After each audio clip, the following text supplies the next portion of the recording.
In just 1 year, dozens of people who were convicted of murder as juveniles will immediately be eligible for parole because of a new law passed this session by the Minnesota legislature. One of those people could be Brian Flowers, convicted in a brutal 2008 murder. He appeared in court today. Here's Lou Raguse.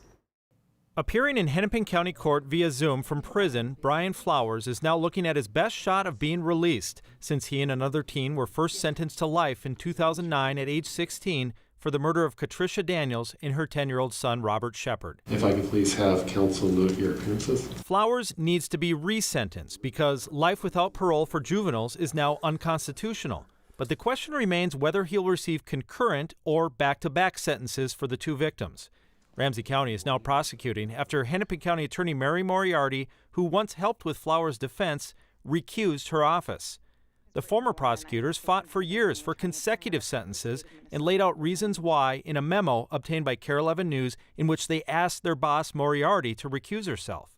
But now, another twist. Also reviewing some new laws that were passed recently and go into effect in August that might potentially impact this case. The Minnesota legislature passed a law change that Flowers attorney Perry Moriarty helped write, which would make juvenile lifers eligible for parole after 15 years. According to the Department of Corrections, there are 79 of them fitting that criteria. If they received consecutive sentences for two separate victims, they're eligible for parole after 20 years.